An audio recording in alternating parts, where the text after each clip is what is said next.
I can't believe that we were able to get all 3 AI-voiced presidents in a D&D campaign. I thought it would be fun for us to start by playing the Curse of Strahd adventure. The Collective Mind Hive have put it to a vote. From now on, you're both confined to my basement, and we're going to play Dungeons and Dragons. Do you guys have your character sheets? Yep, I rolled a half-elf warlock. Warlock is a brain-dead class. I'm a paladin, so obviously call me Paladon, short for Paladonald, or call me Sir Donald, Master Don. Hey, don't be a dick, Donnie. I gotta come up with a cool name for my warrior. Unfortunately, Rogan couldn't make the session tonight, but I brought a friend to join you all. Hey, what's up, guys? Oh God, it's him. Who's the new guy? This is Elon. He's sitting in tonight. Hello, gang. I don't like him. I own Twitter. Okay, he can stay. All right, boys. Your quest is to rescue Nancy Pelosi, who's been kidnapped and held hostage by goblins. Oh, no, not Nancy. I was once a leader of the Fire Monks, powerful sorcerer with a mysterious past shrouded in darkness. Today I am your dungeon master for this D&D session. What'd it do, Colonel Sanders? It's Bernie, you orange buffoon. But you guys can call me Brad, or Your Majesty, because I'll be playing the King class. Damn, that's Here cool. we go. Trump, we talked about this. There is no king class. Hey folks, here we are. We've assembled the crew for some good old Dungeons and Dragons. Yours truly will be the dungeon master for this campaign, and let me tell you, I'm stoked about it.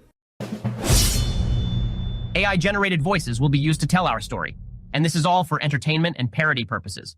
I am your dungeon master, Marianella Magica. As this is our first time playing... It's a female! Hello, Taxirotron here, and when I'm not making terrible Fallout New Vegas memes... I know the Lieutenant is going to be disappointed in you. I know a guy, his motto is love thy neighbor. He lives next to a brothel, oh no! Your friend is a miserable fucking degenerate. Or failing to make my own presidential D&D series. And welcome to President's Played. I'm watching Presidential Dungeons and Dragons.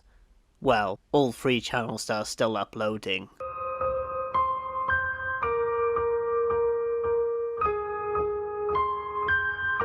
So instead of filling the gap in the market and making my own Dungeons and Dragons campaign, which would require patience, talent, and technical ability. Hello and welcome to Presidential DD, a show where our voices play Dungeons and Dragons. Instead, I'm gonna sit here and talk about other people's work, like that hero in Ratatouille.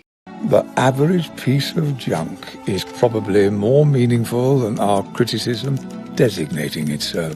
I think his name was the Nostalgia Critic. So, before I get sidetracked anymore, let's start the analysis. Chapter 1.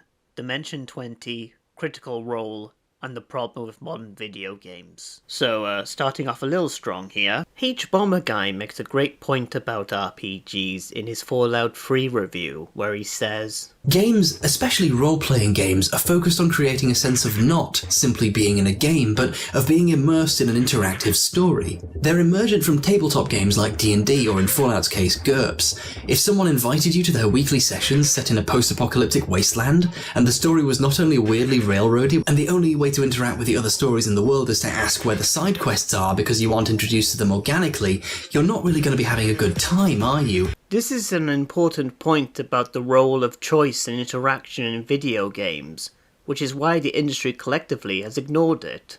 The Last of Us 1, the game of the year for 2013, literally didn't let you have any choice whatsoever, to such extent where killing a meaningless sniper has to be done in a single cutscene rather than any other way. Red Dead Redemption 2 is a fun game, but if you make a choice as minor as choosing a different route to go on, the game fails you. And then The Last of Us Part 2 is so bad that in a game about why choosing revenge is bad, you're not even allowed a choice as to whether or not you choose revenge. The game just decides which main character you are or are not going to kill. Now, reviewers like Nakey Jakey can give you a more in-depth analysis of these games, and Donkey, before his brain got scrambled. But what has this got to do with Presidential Dungeons and Dragons? It has everything to do with anything. Well, just like how video games have become less choice-based, opting instead to be like movies, even though they aren't movies, likewise D&D shows feel less like Dungeons and Dragons games and more like scripted shows. Except the shows fucking suck. It's like that meme where the DM should have just written a book, except they did literally write a book. And yes, I understand that watching D&D and playing D&D are different and they are going to be presented differently. But when I'm watching presidents play Dungeons and Dragons, it actually feels like they're playing Dungeons and Dragons and having a good time, and not just reading off a bunch of scripts for fucking hours upon hours. I mean, look at the length of the presidential D&D videos. Now look at the length of the Critical Role video. I mean, what cruel god? Dimension 20 is better in this regard, but it still takes 40 minutes in the first episode to get through everyone's backstory and for them to actually meet each other and play Dungeons and Dragons. I mean, it's pretty ironic that digital presidents that aren't even real are more realistic in terms of playing Dungeons and Dragons than actual human beings in a professional studio. So now I've explained why I prefer presidential D&D to other D&D formats. We'll now explain why literally no one else does. Wait, hang on a second. Chapter 2.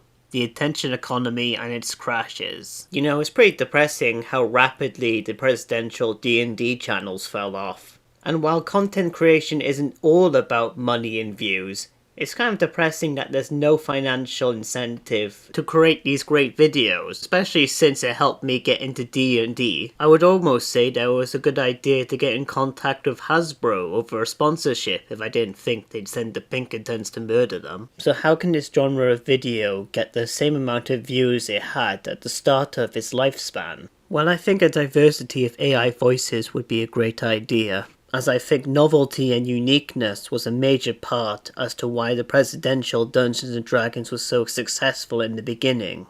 Having different characters and group dynamics would be a great idea in attracting views. Having 4, 5, or even 6 players is a really interesting dynamic to watch, and guest AI stars can attract new viewers as well as retain old ones.